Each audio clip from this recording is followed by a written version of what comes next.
Audioversity, the voice of Reichman University. כל האוניברסיטה אודיוורסיטי.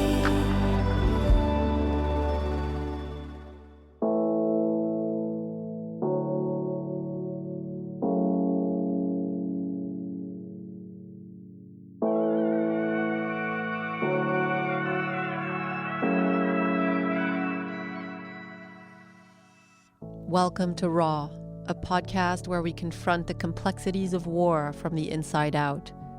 I'm Anouk, a journalist, author, yoga teacher, and meditation practitioner. Raw, or war spelled backwards, symbolizes how many of us feel in the face of the Israel-Gaza conflict, exposed, vulnerable, and seeking understanding. Here, we don't just discuss the external battles, but dive deep into our internal struggles, examining how this violence has shaken our very core. Join me in conversations with philosophers, psychologists, and spiritual leaders as we explore how to navigate these painful times with wisdom and resilience, finding guidance for our own paths through this raw, unfiltered world.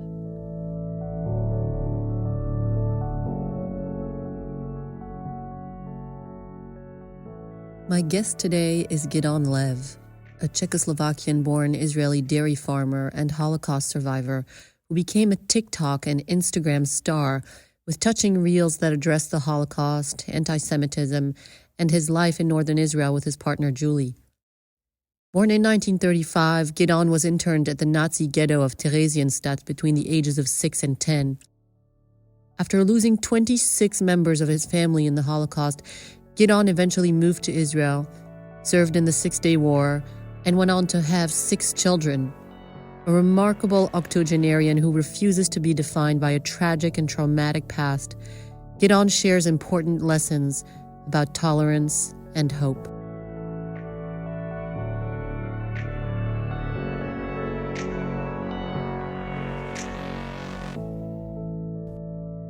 Gidon, you look handsome.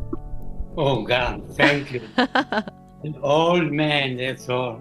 Well, first of all, nice to meet you over Zoom. I wish it was in person. First of all, because it'd be nice to give you and Julie a hug. I'm a hugging kind of person, but also because I heard you have a hobbit house, and that's my dream.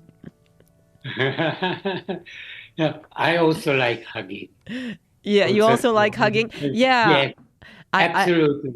I kind of got that from the Instagram videos that you're a hugging kind of guy. I've been watching you and your Instagram videos, which are just such a light in these times. And even before that, just seeing someone who has been through the things that you've been through and with the life experience that you have, just being yourself and smiling and being silly and being a little bit naughty and having some wisdom to share is such an absolute pleasure, and I really appreciate you being here with me today. Tell me a little bit about your life these days. I know you used to live in Ramat Gan and now you moved up north, and you moved there during the war, actually. You are both dealing with the war like all of us are, and reading the news, and you're so aware of everything that's happening, and at the same time you seem to be enjoying your life in your hobbit house, as you call it, this beautiful little house in a hill. How do you combine all these different aspects of life, the sadness and the joy? Well, I think living has its own energy. And if you can sort of be part of that energy, pick up on that energy, it keeps you going. I see in the Instagram videos you're painting the furniture, and you're talking about, you're doing the renovation in order not to have to buy new furniture, and you're making meatballs, and we see you eating corn and dancing, and at the same time you're also talking about topics that clearly affect you so much, such as rising anti-Semitism and the terrible, atrocious reality that we're going through. As someone who's gone through the Holocaust, do you feel that we have a right in these times to be both in the joy as well as in the sorrow?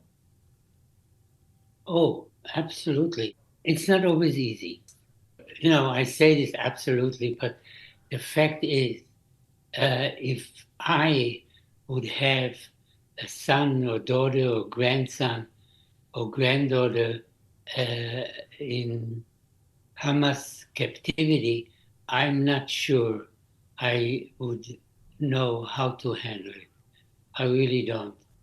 When you first started hearing about what was happening on October 7th, and then in the days after when the reports started coming through,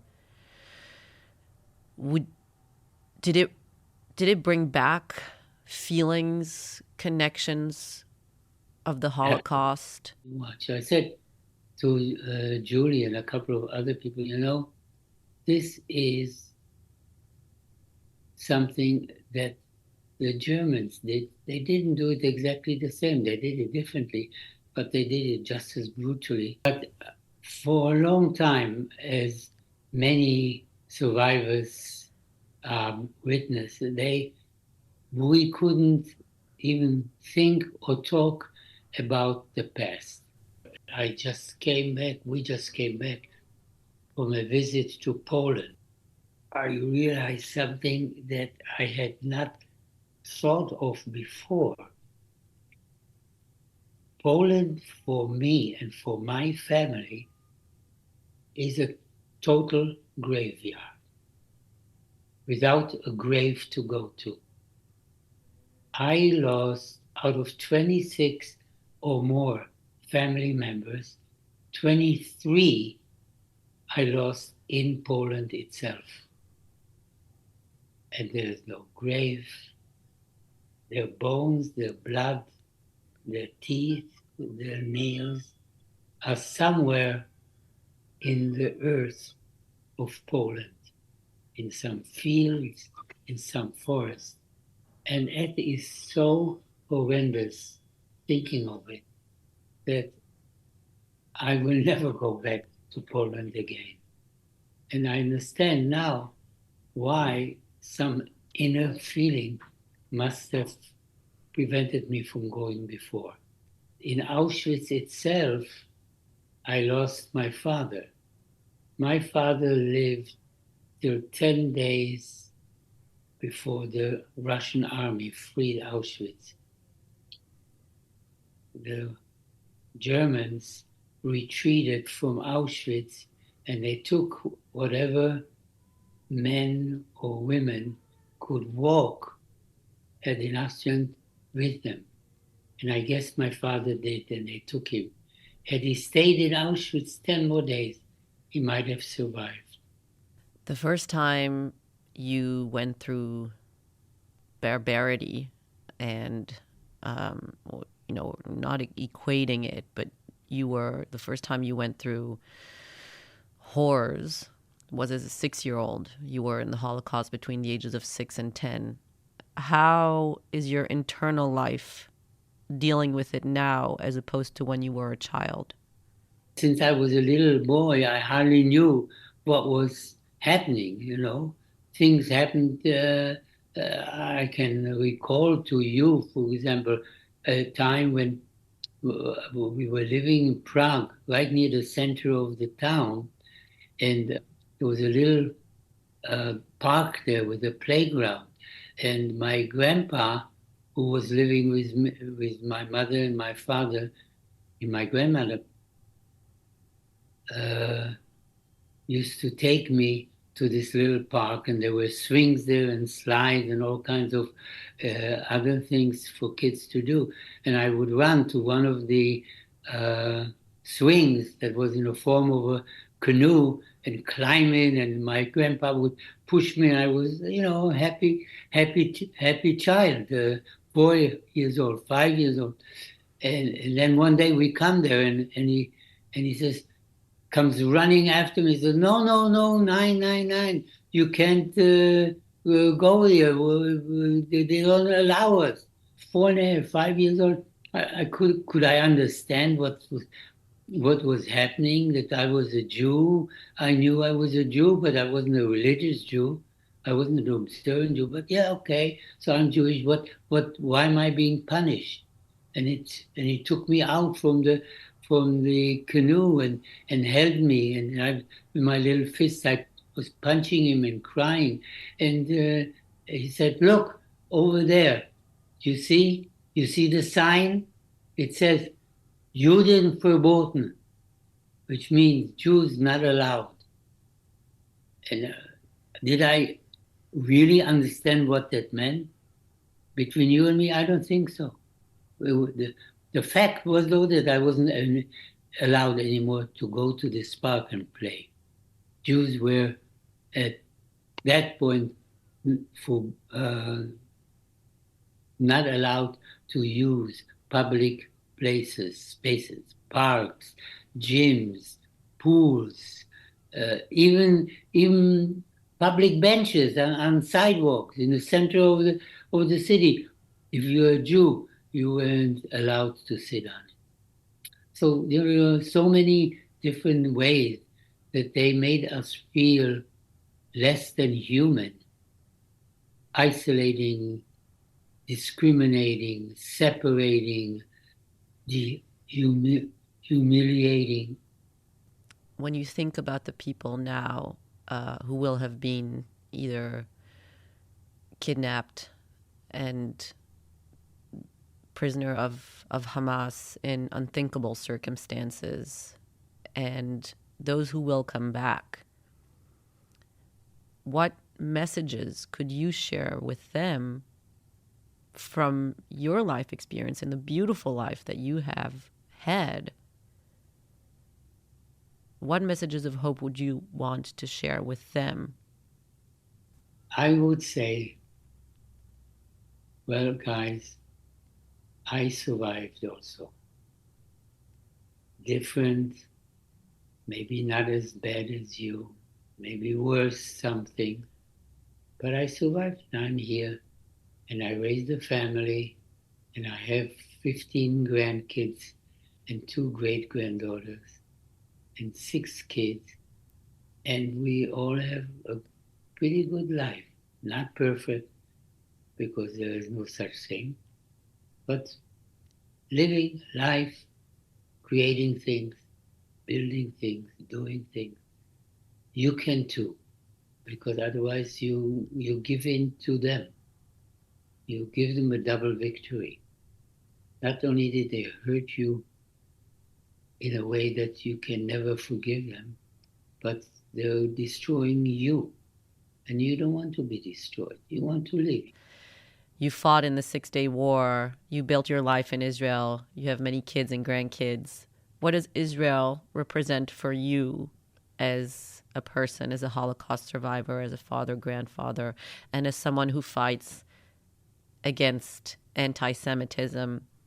For me, Israel was and is hope of a future. Build a country for the Jewish people and all its citizens that live here. Arabs, Christians, Muslims, Bedouins, Druze right down the road.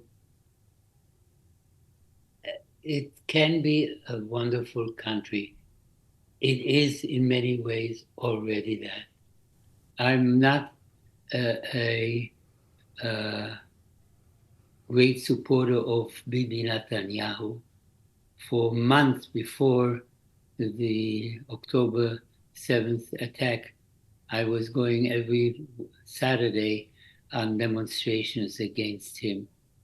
And it's serious. It's truly serious. Besides Hamas and Hezbollah and the Houthis in Yemen, we have our own bad people and problems here. We have to solve them. And we can solve them. I always tell people, whatever problems people have, they were created by people. If they were created by people, caused by people, they can be solved by people.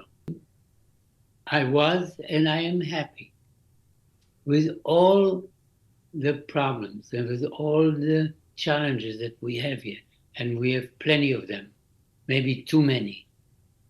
We can and we have to make this a good country. You seem to have a lot of empathy and compassion, not only for Israelis and Jews. It seems you're also thinking about the Palestinians. As you said, you have a daughter who's very critical of what Israel is doing. Do you find that Israelis have an ability to not only be aware of our own suffering, but also see the suffering that we are causing? Or do you find that is lacking in Israeli society? It's not quite as pronounced as our critics from outside of Israel would like us to be. Most of the hatred of people towards Israel is shallow and baseless and born out of ignorance of what really the problems are, how complicated it is. And it is possible to solve them. As I said, we created the problems, we can solve them. It's not easy, it's not simple, it's not from today to tomorrow, but it can be changed, can be solved. It must be. For us, for Israel, to exist here in the Middle East, we have to find a solution for the Palestinian people. In my opinion, and this is my opinion, the Palestinians deserve a sovereign state of their own. When you see some of the humiliation that is inflicted on the Palestinians in the West Bank, how do you feel about that? I feel very strongly that we have to stop it. I lived for 7, almost 8 years under German Nazi occupation. 4 of them in a concentration camp. But before the concentration camp, I also felt as a second-class citizen, in fact, as no citizen at all. And it is terrible. Occupation is bad, not only for the people being occupied, but for the occupiers themselves. This is also where people who don't live in Israel, and some of them in bad faith and some of them just by lack of knowledge, have such a hard time understanding the complexity of this place.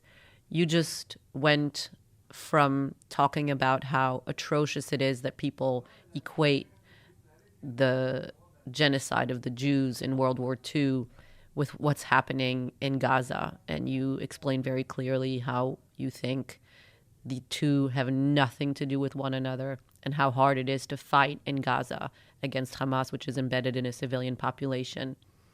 And yet you are also talking about what you find is atrocious on the part of Israel and some in Israeli society and some Israelis in politics, including those who are in our government, and the humiliation that they inflict on Palestinians. And you even compared it a little bit to your life experience of feeling humiliated, even though the two, you and I both know that we're talking about two very different things. When you are on Instagram and when you try to talk to people, knowing how complicated all this is, do you have any hope that people can even begin to understand the nuance and the complexity of what Israelis are having to face? I have hope. I have hope. Can't give up our hope.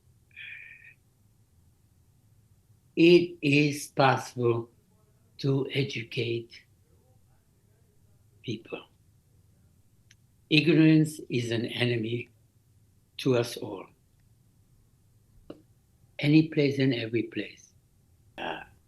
Having been a soldier myself, the type of fighting that is taking place in the Gaza Strip is so horrendously difficult that I, with my experience, can't even imagine. Can't imagine. And my experience is limited. I don't want to overdo that. But I had some experience in fighting in closed, built-up areas.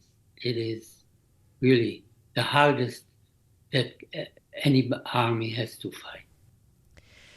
You're in the last chapter of your life, we could say. Yes, I think so. having experienced so much loss and so much death from such a young age, does death scare you? No. Death does not scare me. The only thing that bothers me about that is I just don't want to suffer. I also don't want to die in a hospital.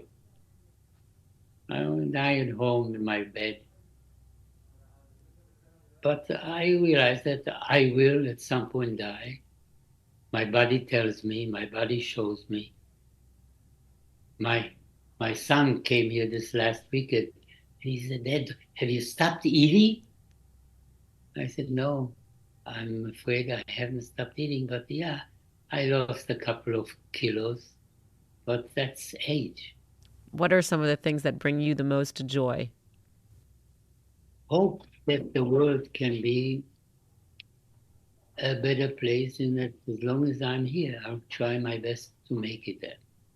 I saw this video that you posted on Instagram, which I thought was just absolutely brilliant and lovely and kind and compassionate.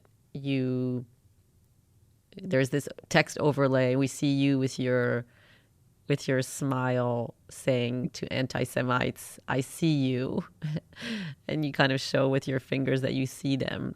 And then we expect you to say something more combative, and instead you say, "I see you, you need a hug." And I just think that so exemplifies what I feel that you're about. And it's just so pure and beautiful and joyful. And the fact that you feel that you could hug some of these people is just such a testament to your beautiful spirit. So thank you for sharing that with us. Thank you for having me. I hope I didn't overdo it.